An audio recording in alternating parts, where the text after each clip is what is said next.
কাউকে এমন ভাবে কষ্ট দিবেন না যে কষ্টের কথা ভেবে সে খাবারে বসে চোখের পানি ফেলে আপনার জন্য কান্না করে। এটা কিন্তু আল্লাহর কাছে কবুল হয়ে যাবে।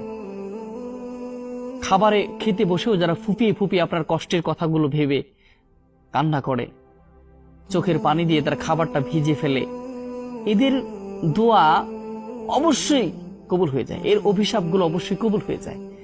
আপনি অনেক কষ্ট পাবেন, আপনি মনে করছেন যে একজন মানুষকে কষ্ট দেওয়ার পরে আমি সুখে আছি, অনেক সুখ পোষণ করছি, কিন্তু আদৌ কি তাই? কখনোই সম্ভব নয়। এজন্য আপনি একজন মানুষকে কষ্ট দিচ্ছেন, ঠিক আছে, কষ্ট অতটুকু দেন যতটুকু দিলে আপনি তার সমপরিমাণ কষ্ট নেওয়ার জন্য প্রস্তুত থাকবেন। এই জন্য কখনোই একজন মানুষকে অত কষ্ট দিবেন না যত কষ্ট দিলে সে আল্লাহর কাছে বলে দেয়।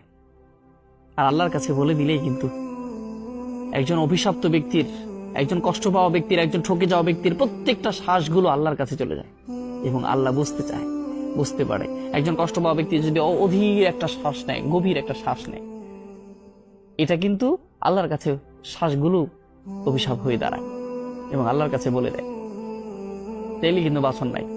যারা চুপ হয়ে রয়েছে আপনার কষ্ট পাওয়ার পরেও, তাদের দিকে ভয় পান। যারা কষ্ট দেওয়ার পরেও, কষ্টের মধ্যে নিমজ্জিত হওয়ার পরেও আপনার চুপ হয়ে আছে, কোনো কথা বলছেন না, তাদের দিকে ভয় পান।